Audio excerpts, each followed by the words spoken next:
أعوذ بالله من الشيطان الرجيم. بسم الله الرحمن الرحيم. وإذ قال موسى لقومه يا قوم اذكروا نعمة الله عليكم إذ جعل فيكم أنبياء وجعلكم ملوكا وآتاكم ما لم يؤت أحدا من العالمين يا قوم ادخلوا الأرض المقدسة التي كتب الله لكم ولا ترتدوا على أدباركم فتنقلبوا خاسرين قالوا يا موسى إن فيها قوما جبارين وإنا لن ندخلها حتى يخرجوا منها فإن يخرجوا منها فإنا داخلون قال رجلان من الذين يخافون أنعم الله عليهم ادخلوا عليهم الباب فإذا دخلتموه فإنكم غالبون وعلى الله فتوكلوا إن كنتم مؤمنين قالوا يا موسى إنا لن ندخلها أبدا ما داموا فيها فاذهب أنت وربك فقاتلا إنا هاهنا قاعدون قال رب إني لا أملك إلا نفسي وأخي فافرق بيننا وبين القوم الفاسقين قال فإنها محرمة عليهم 40 سنة يتيهون في الأرض فلا تأس على القوم الفاسقين صدق الله مولانا العظيم. الصلاة والسلام عليك يا سيدي يا رسول الله الصلاة والسلام عليك يا سيدي يا حبيب الله الصلاة والسلام عليك يا سيدي يا شفيع المذنبين وعلى آلك وأصحابك يا سيدي يا رحمة للعالمين.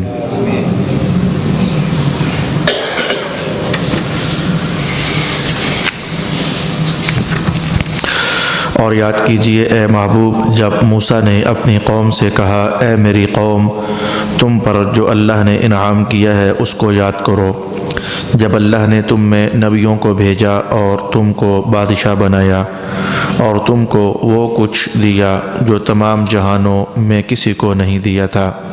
اے میری قوم اس ارض مقدس میں داخل ہو جاؤ جو اللہ نے تمہارے لیے لکھ دی ہے اور پشت نہ دکھانا ورنہ تم نقصان پانے والے ہو جاؤ گے.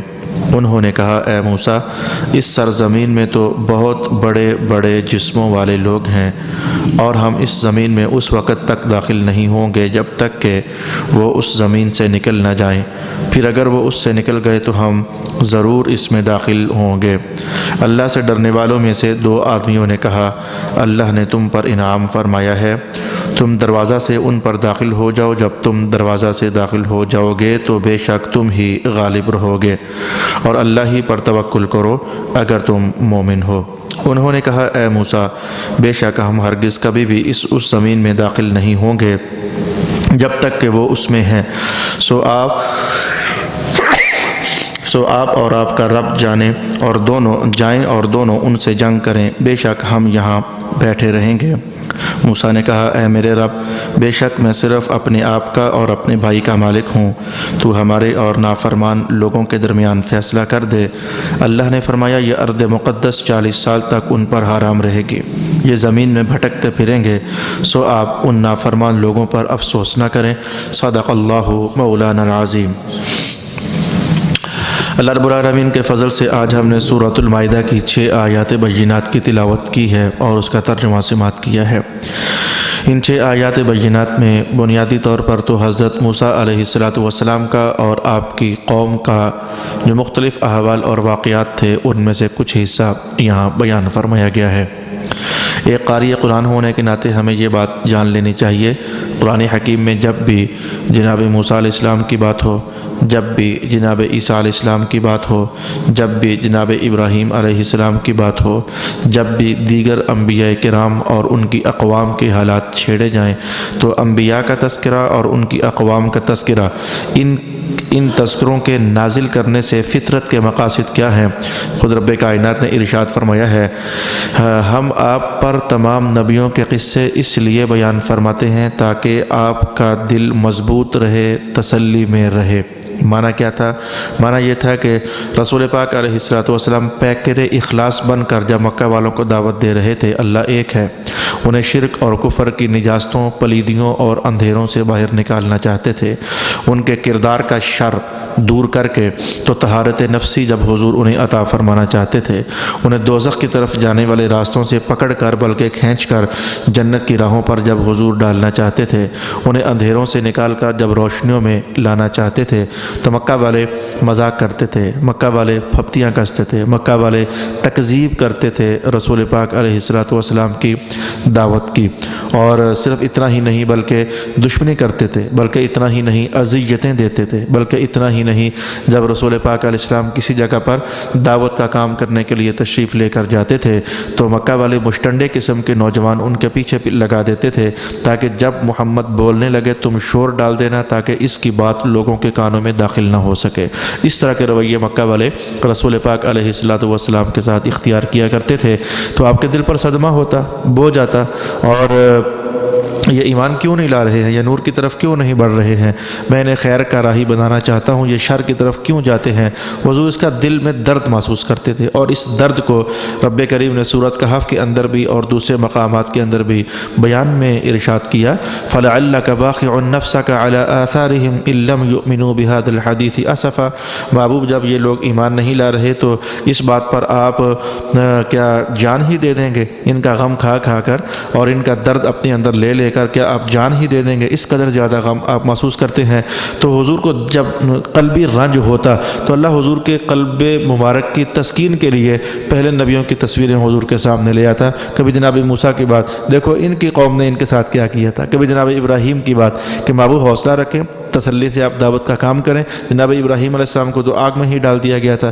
کبھی حضرت موسیٰ علیہ السلام کی حالات، کبھی حضرت عیسیٰ علیہ السلام کی حالات، گویا پہلے انبیاء کرام کے جو حالات قرآن حکیم بیان کرتا ہے تو اس کا بڑا مقصد یہ ہوتا ہے لِنُثَبِّتَ بِهِ فُؤَادَكَ، تاکہ اے محبوب پاک آپ کا دل اندر سے مضبوط رہے اور آپ کو دعوت کا کام کرنا آسان لگے۔ جب بھی خیر کی دعوت چلتی ہے دشمنیاں بنتی ہیں، مخالفتیں ہوتی ہیں، پھپتیاں کسی جاتی ہیں، مذاق اڑائے جاتے ہیں، تمسخر کیا جاتا ہے، تکذیب کی جاتی ہے، شخصیت کو ڈیگریڈ کیا جاتا ہے، تو آپ پہلے نبیوں کے معاملات دیکھ لیں، جب بھی خیر کی آواز اٹھی ہے تو یہ جو ہو رہا ہے آپ کے ساتھ یہ اصل میں بڑی پرانی تاریخ ہے، لہذا آپ دل پر رنج نہ لائیں، آپ دل پر بوجھ نہ لائیں۔ یہ تو ہو گیا بنیادی سا مقصد ان آیات بینات کو رسول پاک علیہ السلام کے قلب ناز پر نازل کرنے کا۔ اب رہی بات یہ کہ حضرت موسیٰ علیہ السلام کی قوم کے حالات میں سے کتنے کو اور کون کون سے حالات ہیں جو اللہ تعالیٰ نے یہاں ارشاد فرمائے ہیں۔ تو ایک بات تو یہ ہے کہ اللہ تعالیٰ نے فرمایا کہ محبوب ہم نے موسیٰ علیہ السلام سے کہا تھا کہ اپنی قوم کو یہ سنائیں، یا قومی اے میری قوم اذکروا نعمت اللہ علیکم، اللہ نے تم پر ایک نعمت کی ہے، اس نعمت کو ذرا یاد رکھو۔ وہ نعمت کون سی تھی؟ بڑے خوبصورت الفاظ ہیں قرآن پاک کے، اذ جعل فیکم انبیاء، یہ اللہ کی نعمت تھی کہ اللہ نے تمہارے اندر بہت سارے نبی پیدا فرمائے ہوئے ہیں۔ جناب موسیٰ علیہ السلام سے پہلے اسحاق علیہ السلام، ان کے بعد کتنے سینکڑوں ہزاروں نبی ہیں جو اللہ تعالیٰ نے بنی اسرائیل قوم کے اندر پیدا فرمائے۔ کسی قوم کے اندر نبی کا وجود یقیناً اللہ کی بہت بڑی رحمت ہوتا ہے، کسی قوم کے اندر اللہ کے نبی کا وجود اللہ کی طرف سے بہت بڑا کرم ہوتا ہے اس قوم کے نام۔ میں اپنے ماحول میں ایک دن اپنے طلباء سے یہ کہہ رہا تھا، کسی بچے نے غلطی کی، مجھ تک شکایت پہنچ گئی تو میں نے ڈانٹا بھی، سمجھایا بھی، مارا بھی، میٹھے میٹھے اس کو جو بھی کرنا تھا کیا۔ تو میں نے کہا بچوں، اصل میں کسی بچے کی شکایت کا لگ جانا یہ اللہ کی رحمت ہوتی ہے، رحمت نہ شکایت لگے گی، نہ اسے سمجھاؤں گا، نہ تھوڑی سی اس کی مالش کروں گا، نہ اس کی تربیت ہو سکے گی۔ گویا انسانی نفوس کو دھونے کے لیے کسی مربی کا بھیج دیا جانا، جیسے آپ کو پتہ نہیں ہے اس بات کا کہ جو کپڑا میلا ہو جائے جب تک دھوبی کے ہاتھ میں نہیں پہنچتا وہ صاف کہاں ہوتا ہے، اگر دھوبی میسر ہو جائے تو کپڑے کے دھونے آسان ہو جاتے ہیں۔ ایسے ہی سمجھو کسی قوم کے اندر کسی عالم کا ہونا، کسی قوم کے اندر کسی صاحب علم کا ہونا، یہ بہت بڑی بات ہے۔ نبی تو بڑے اونچے لوگ ہوتے ہیں، میں نیچے آ کر آپ کے ساتھ بات کر رہا ہوں، یہاں تو بات اگرچہ نبیوں کی چل رہی ہے لیکن میں نچلے درجے میں آ کر بھی لگے ہاتھوں ہی آپ سے بات کر رہا ہوں۔ جس قوم میں اللہ کا نبی بیٹھ جائے، جس قوم میں اللہ کا رسول بیٹھ جائے، سمجھ جاؤ کہ اس قوم کے وارے نیارے ہو گئے ہیں، رحمتیں ان کے گھروں میں داخل ہوں گی، برکات ان کے گھروں میں نازل ہوں گی، اللہ تعالیٰ کی طرف سے خیر ان کے گھروں میں داخل ہوگی۔ تو اب چونکہ نبیوں کا سلسلہ تو میں کہتا ہوں کہ ختم ہو چکا ہے، نبیوں کے بعد اب محراب نشین رہ گئے ہیں، اصحاب علم لوگ رہ گئے ہیں، اصحاب دانش لوگ رہ گئے ہیں۔ تو کسی قوم کے اندر کسی عالم کا ہونا، میں آپ کے ماحول کے حوالے سے اس بڑے آئینے کو سامنے رکھتے ہوئے یہ بات کہنا چاہوں گا کہ کسی بستی میں کسی عالم کا بیٹھ جانا، کسی بستی میں کسی نیک بندے بندے کا موجود ہونا 16ویں سپارے سے اگر پڑھنا چاہو یا سیکھنا چاہو تو میں بتا سکتا ہوں کہ یہ کتنی بڑی رحمت ہوتی ہے، یہ کتنا بڑا کرم ہوتا ہے۔ کسی مسجد کے اندر، مساجد بہت ساری ہیں، امام بھی بہت سارے ہیں، خطیب بھی بہت سارے ہیں، لیکن کسی مسجد کے اندر کسی صاحب علم خطیب کا ہونا یا اس مسجد میں آنے والے نمازیوں کے لیے اللہ کی بہت بڑی رحمت ہوتی ہے۔ انہیں قرآن سننے کو مل جائے گا، انہیں حدیث سیکھنے کو مل جائے گی، انہیں ایسے ایسے حقائق شریعت سیکھنے کو میسر ہو جائیں گے جو عام طور پر جن تک رسائی ممکن نہیں ہوتی ہے۔ اچھا میرے بھائی، میں نے کہا کہ کسی نیک بندے کا، صاحب علم آدمی کا کسی قوم میں ہونا، کسی بستی میں ہونا، یہ 16ویں سپارے کی بات ہے۔ حضرت خضر علیہ السلام اور حضرت موسیٰ علیہ السلام کا ایک واقعہ ہے جو قرآن پاک نے نقل فرمایا ہے، اور یہ صرف واقعہ نہیں ہے، قرآن کا بیان ہے، یاد رکھنا۔ فن حدیث کی کہانی ہے تو فن تفسیر کی بھی یہی کہانی ہے۔ اگر پہلے زمانوں کے کسی قوم کی بات، ان کی کوئی کہانی قرآن چھیڑ دینا تو ہے ویسے کہانی تھی، لیکن جب قرآن میں آ جاتی ہے تو وہ کہانی نہیں رہتی بلکہ قرآن بن جاتی ہے۔ صاف سی بات ہے، کتنے نبیوں کے قصے، ان کے نبیوں کی، ان امتوں کی کہانیاں قرآن میں آئیں تو اب وہ بطور کہانی نہیں، اب وہ قرآن بن چکی ہے۔ ایسے ہی کوئی کسی قوم کا واقعہ حدیث پاک میں حضور پاک علیہ السلام اپنی زبان اقدس سے فرما دینا تو وہ صرف واقعہ نہیں رہتا ہے بلکہ وہ حدیث بن جاتا ہے۔ پہلی قوموں کی باتیں حدیث میں آئیں یعنی حضور بیان کر دیں تو وہ صرف واقعہ نہیں رہتی بلکہ حدیث بن جاتی ہیں۔ پہلی قوم کی باتیں اگر قرآن میں آ جائیں تو وہ صرف واقعہ نہیں بلکہ قرآن بن جاتی ہیں۔ تو اب کہنے کہ میرے منہ سے لفظ یہ نکلا حضرت موسیٰ اور خضر علیہ السلام کا واقعہ ہے، لیکن یہ صرف واقعہ نہیں ہے بلکہ قرآن ہے۔ ماجرا کیا ہوا تھا؟ ایک بستی پر آپ تشریف فرما ہوئے تھے تو آپ نے کہا کہ ہم مہمان ہیں، یہاں سے گزرنے والے مسافر، ہمیں کھانا شانا کھلاؤ۔ استطعم، کھانا انہوں نے طلب کیا تو بستی والے کہنے لگے نہیں، آپ کے لیے کوئی مہمان نوازی نہیں ہے، کھانا نہیں، آپ جا سکتے ہیں۔ بڑے انہوں نے تلخ رویے کا اظہار کیا۔ جناب موسیٰ اور جناب خضر علیہ السلام جب باہر نکلے تو ایک دیوار کو آپ نے دیکھا، وہ ایسے ٹیڑھی ہوئی تھی اور گرنے والی تھی۔ جناب خضر نے اس دیوار کو دیکھا تو کہا موسیٰ بھائی اس کو ہم سیدھا نہ کر دیں۔ جناب موسیٰ علیہ السلام کی طبیعت کا شرع جلال سبحان اللہ یہ ہر صاحب مذہب جانتا ہے۔ تو آپ نے کہا روٹی تو انہیں کھلائی نہیں ہے تو دیوار سیدھی کیوں کریں؟ انہوں نے کون سا کہ ہمیں کھانا کھلایا ہے؟ کہا نہیں کر دیتے ہیں، دیوار سیدھی کر دی۔ تو پوچھ لیا پھر آپ نے دیوار سیدھی کیوں کی ہے؟ انہوں نے کھانا تو کھلایا نہیں ہے۔ تو جناب خضر علیہ السلام کہنے لگے رب کائنات نے مجھے یہ بات ارشاد فرمائی تھی کہ یہ اس دیوار کے نیچے ایک خزانہ ہے اور وہ خزانہ 2 یتیم بچوں کا ہے۔ ان یتیم بچوں کا باپ بہت نیک آدمی تھا، وَكَانَ أَبُوهُمَا صَالِحًا، ان یتیم بچوں کا باپ بہت نیک اور صالح آدمی تھا۔ تو اللہ چاہتا ہے کہ ان کا خزانہ ان یتیم بچوں تک پہنچ ہی جائے۔ اگر دیوار گر جاتی، خزانہ ننگا ہو جاتا، لوگ لوٹ کر لے جاتے۔ اللہ نے چاہا کہ دیوار بنی رہے تاکہ خزانہ محفوظ رہے۔ ہم نے اس لیے یہ کام کیا ہے۔ جہاں اس جملے سے میں نے تیز بات سمیٹی ہے، جہاں اس بات سے مفسرین نے یہ سمجھایا ہے کہ باپ اگر نیک ہو تو اس کی نیکی کی تاثیر بچوں میں منتقل ہوتی ہے۔ باپ اگر اچھا تھا تو ان کے اچھا ہونے کی برکات اللہ بیٹوں بیٹیوں میں منتقل فرماتا ہے۔ یہ تو یہاں سے صاف صاف سمجھ آ رہی ہے۔ تو وہاں مفسرین نے یہ بھی ارشاد فرمایا ہے کسی علاقے کے اندر نیک آدمی کا ہونا اس پورے علاقے کے لیے باعث رحمت ہوتا ہے، کسی صاحب علم آدمی کا ہونا اس پورے علاقے کے لیے بہت باعث رحمت ہوتا ہے۔ یہ بات یہاں سے کیسے انہوں نے سمجھی؟ کہنے لگے کہ ماجرا اصل میں یہ ہے۔ میں اس مقصد کو سمجھانے کے لیے میں آپ کو ایک اپنا ذاتی واقعہ سنا دیتا ہوں۔ میں بیول درس قرآن دینے کے لیے گیا تو مسجد کے پڑوس میں اسکول تھا، میں نے گاڑی وہاں کھڑی کرنا چاہی نا تو مجھے ایک دکاندار صاحب نے کہا علامہ صاحب نہیں دور سے آواز مار دی، نہ یہاں گاڑی کھڑی نہ کریں۔ میں نے کہا خیر ہو کیوں گاڑی کھڑی نہ کروں؟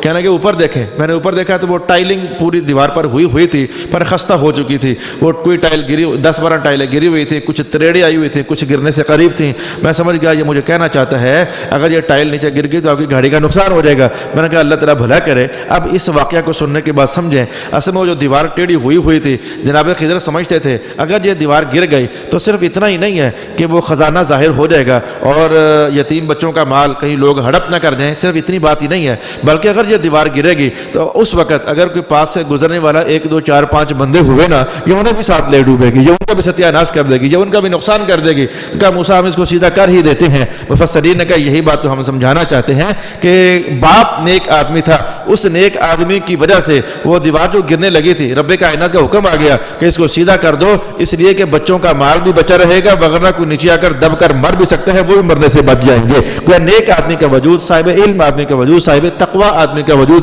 کسی قوم کے لیے رحمت ہوتا ہے۔ اتنی نچلی سطح پر آ کر میں نے بات اس لیے آپ سے کی ہے کہ میرے بھائی اگر کوئی عام سا نیک آدمی بھی ہو، کسی محلے میں رہے، کسی بستی میں رہے تو وہ بستی والوں کے لیے رحمت ہوتا ہے، ذرا اوپر چلے جاؤ، اب مزہ کتنا دوبالا ہو جائے گا کہ رب کائنات نے کہا موسیٰ پیارے ان کو بتاؤ ذرا کہ تمہارے یہاں کوئی عام نیک آدمی نہیں بلکہ اللہ کا پیغمبر پیدا ہوئے ہیں، جس قوم میں اللہ کے پیغمبر آئیں، جس قوم میں اللہ کی طرف سے نبی آئیں، جس قوم میں اللہ کی طرف سے رسول آئیں، اور ایک نہ آئیں، دو نہ آئیں، پیہم آئیں، در پہ آئیں، مسلسل آئیں، تکرار کے ساتھ آئیں، اور کتنے سینکڑوں اور ہزاروں کی تعداد میں آئیں، وہ قوم اللہ کے ہاں بڑی باعزت قوم شمار ہو سکتی ہے اگر وہ قوم اپنے نبی کی دعوت کو تسلیم کر لے۔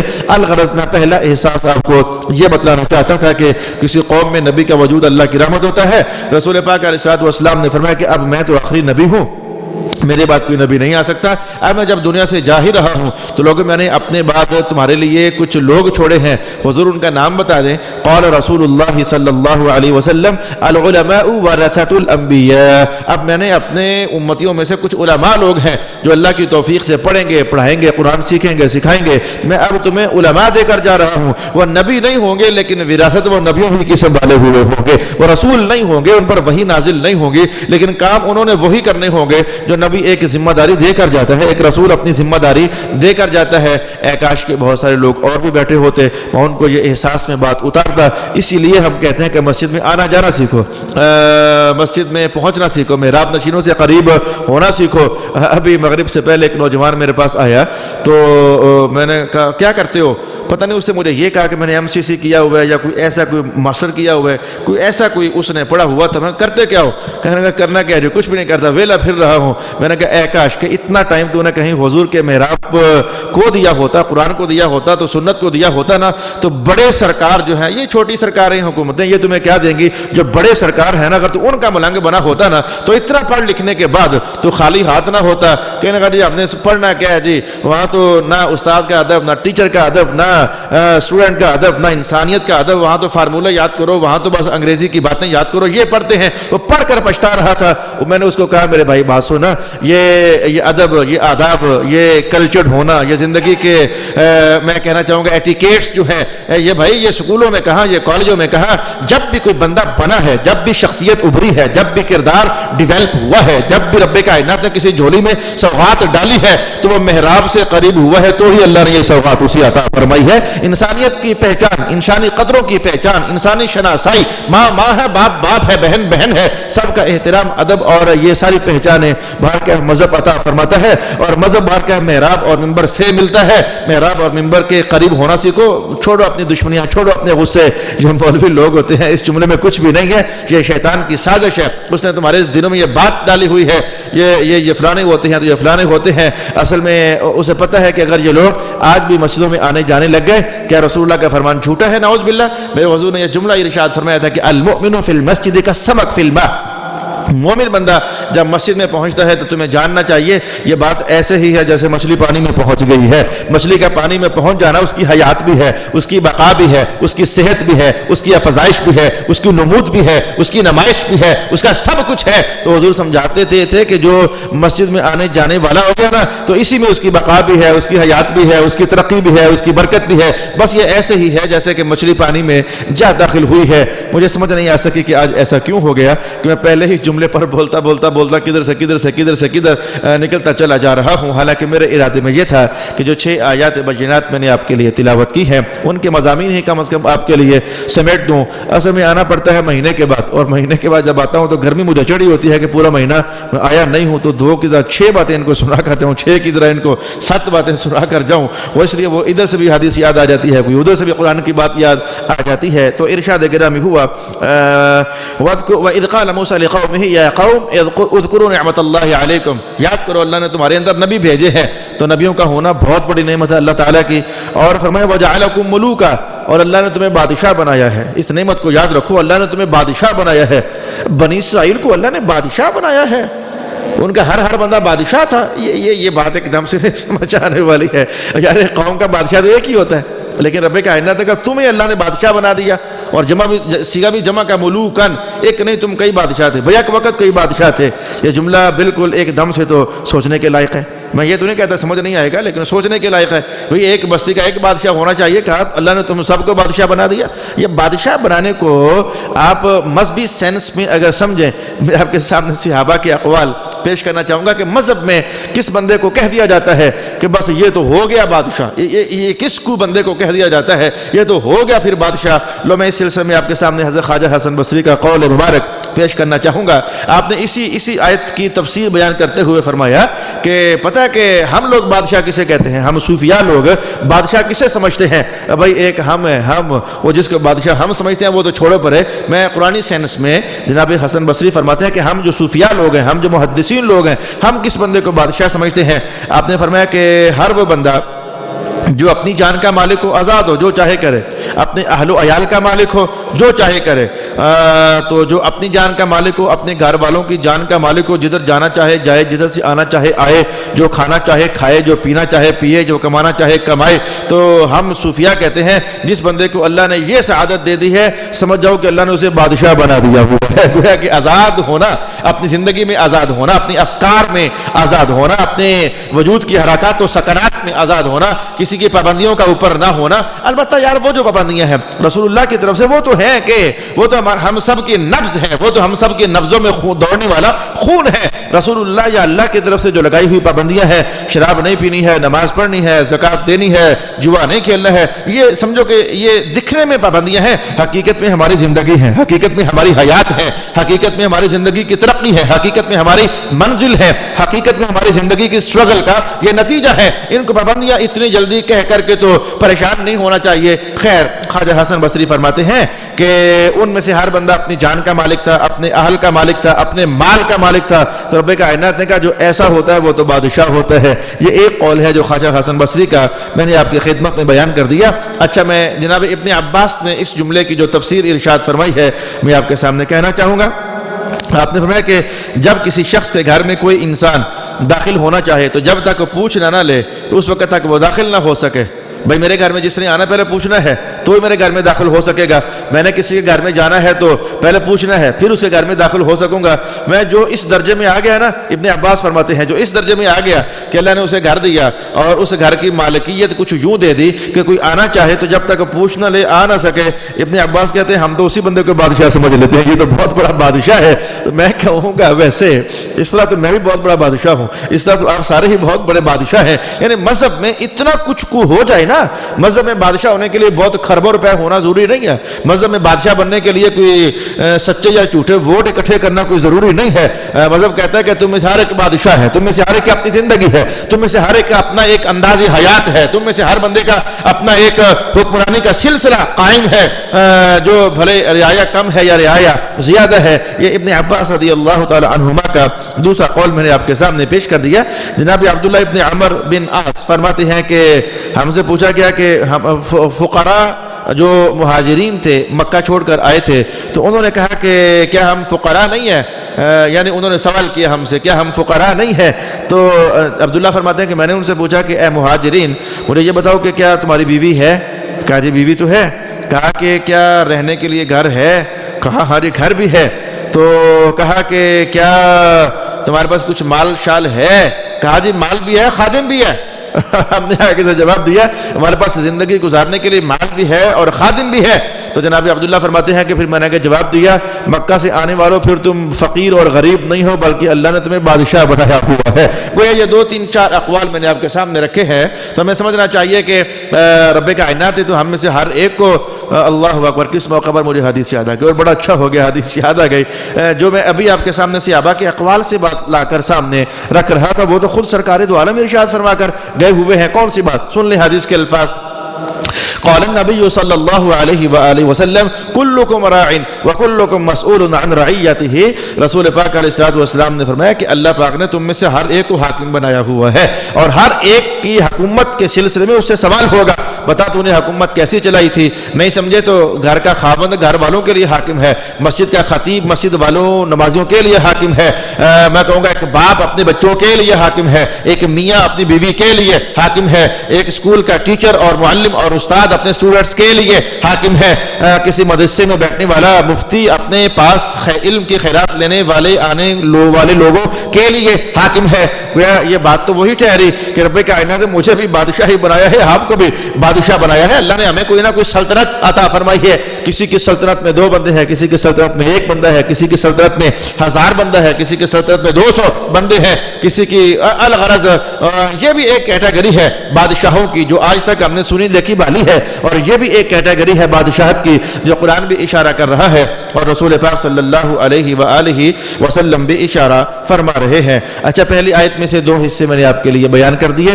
ایک تو یہ کہ کسی قوم میں نبی کا وجود اللہ کی بہت بڑی نعمت ہے، اسے میں نے پھر کھول کر بات آگے بڑھاتے ہوئے کہا اگر نبی دنیا سے چلے جائیں تو اس نبی کے جو نائب ہوتے ہیں، اولیاء کرام ہوتے ہیں، اہل علم ہوتے ہیں، محراب نشین ہوتے ہیں، پھر ان کا وجود اللہ کی طرف سے قوم کے لیے اور امت کے لیے رحمت بنا دیا جا چکا ہوتا ہے۔ اور دوسری بات میں نے آپ سے یہ کہنا چاہی کہ بنی اسرائیل کو یاد کروایا جا رہا تھا کہ وَجَعَلَكُم مُلُوكًا، اللہ پاک نے تمہیں بادشاہ بنایا ہوا ہے۔ تو میں نے کہنا چاہا کہ ایک غربت کی اور امارت کی ڈیفینیشن ہمارے ہاں ہے، چونکہ پیسے ہوں تو بندہ مالدار ہے، اور اگر بمشکل سے 2 ٹائم کی روٹی چلتی ہے تو بندہ غریب ہے۔ ایک ڈیفینیشن ہماری ہے، لیکن ایک میں کہوں گا اصحاب درد کی ہے، اصحاب تصوف کی ہے، نہ حضور کے صحابہ کی ہے، بلکہ رسول پاک صلی اللہ علیہ وآلہ وسلم کی ہے۔ کلکم راع وکلکم مسئول عن رعیتہ، جس بندے کی بیوی ہو، اس کا گھر ہو، اور لوگ اس کے پاس پوچھ کر آئیں، بغیر پوچھے اس کے پاس داخل نہ ہو سکیں، تو اکابر تابعین کے ہاں، تو اکابر صحابہ کے ہاں تو یہی بندہ بادشاہ ہوا کرتا تھا۔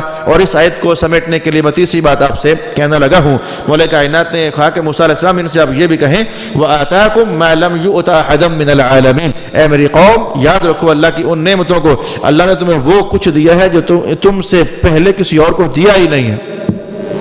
جہان میں اس وقت جتنی اقوام عالم ہے ان میں سے اللہ نے کسی کو دیا ہی نہیں ہے۔ جو اللہ نے تمہیں دیا ہوا ہے وہ کیا چیز تھی جو اللہ پاک نے بنی اسرائیل کو دی تھی، اور کسی اور کو، کسی اور قوم کو، کسی اور ملت کو، کسی اور دین میں رہنے والوں کو عطا نہیں فرمائی تھی؟ وہ کیا چیزیں تھیں؟ اس سلسلے میں ایک چیز تو آپ کو یاد رکھنی چاہیے، خود قرآن پاک نے ارشاد فرمائی، بلکہ تقریباً ساری ہی چیزیں قرآن پاک ہی نے ارشاد فرمائی ہوئی ہیں۔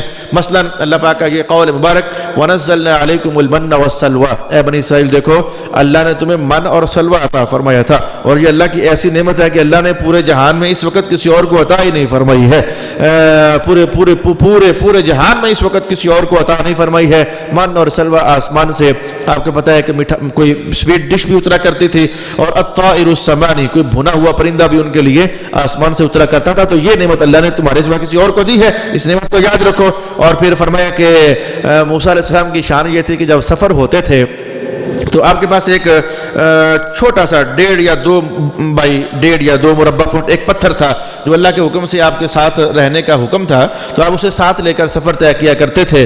تو چونکہ ہزاروں کے حساب سے بنی اسرائیل آپ کے ساتھ ہوتے تھے، جہاں کہیں پانی کی طلب ہوتی، پیاس لگی ہوتی، یا دیگر مقاصد کے لیے پانی چاہیے ہوا کرتا تھا، جو ایک عظیم الشان معجزہ تھا جناب موسیٰ علیہ السلام کا، جیسے سمجھو کہ یہ پتھر ہے مثال کے طور پر، تو اللہ کا حکم ہوتا تھا تو پھر آپ اس پتھر پر اپنا عصا مبارک لگایا کرتے تھے، تو پانی کے 12 چشمے وہاں سے پھوٹ پڑا کرتے تھے، حالانکہ نیچے بھی زمین سے لنک نہ ہوتا، کہیں سے بھی وہ زمین سے لنک نہ ہوتا، تو اس پتھر سے 12 پانی کے چشمے جاری ہو جاتے تھے، اور آپ نے اپنی قوم کو 12 حصوں میں تقسیم کیا ہوا تھا، تو پھر ہر قوم کا ایک چشمہ ہوتا، وہ پانی پیتی بھی، نہاتی بھی، دھوتی بھی، غسل بھی کرتی، جانوروں کو بھی پانی پلا لیتی، جو سٹاک تھوڑا بہت انہوں نے مشکیزوں کے اندر کرنا ہوتا وہ سٹاک بھی کر لیا کرتی تھی۔ پھر جناب موسیٰ علیہ السلام حسب عادت لاٹھی لگاتے تو وہ پانی کے چشمے رک جاتے، اور پھر وہ پتھر کا پتھر تھا۔ تو رب کائنات نے کہا بتاؤ ایسی نعمت ہم نے اس جہان میں کسی اور کو عطا فرمائی ہے؟ انہیں یاد کروائیں نا ہمارے پیارے موسیٰ کہ ہم نے ان کو یہ نعمت بھی عطا فرمائی ہوئی تھی،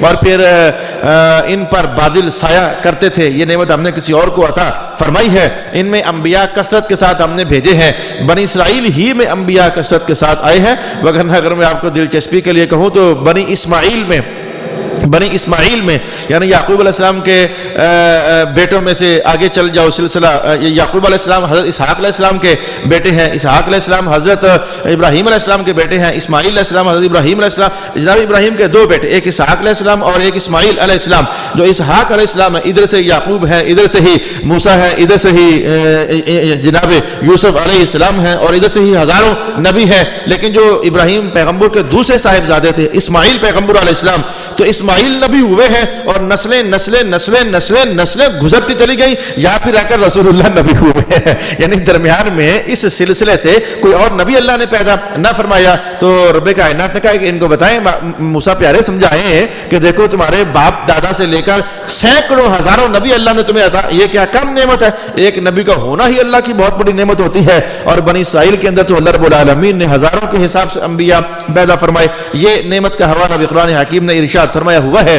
یا پھر یہ بھی کہا گیا ہے کہ جب فرعونی اپنے لشکر کے ساتھ مل کر کے تو جناب موسیٰ اور بنی اسرائیل کے پیچھے لگ گئے تھے اور راستے میں سمندر پڑتا تھا، تو پھر وہ آپ نے عصا اپنا لگایا، حکم خدا بندی ہوا تو 12 راستے بن گئے تھے اور بنی اسرائیل ان سمندروں سے گزر گئے تھے، پانی بلاک ہو گیا تھا اور پانی انہیں ڈبو نہیں رہا تھا، جیسے سرنگیں پانی کے اندر بن جاتی ہیں، اور پھر یہ آپ کو پار لگا دینا بہت بڑی نعمت تھی۔ اور پھر یہی فرعونی لشکر جب اس میں داخل ہوئے تھے تو ہم نے انہیں ڈبو دیا تھا۔ الغرض اس طریقے کی اور بہت ساری نعمتیں، سب کا حوالہ قرآن حکیم نے ارشاد فرمایا ہے۔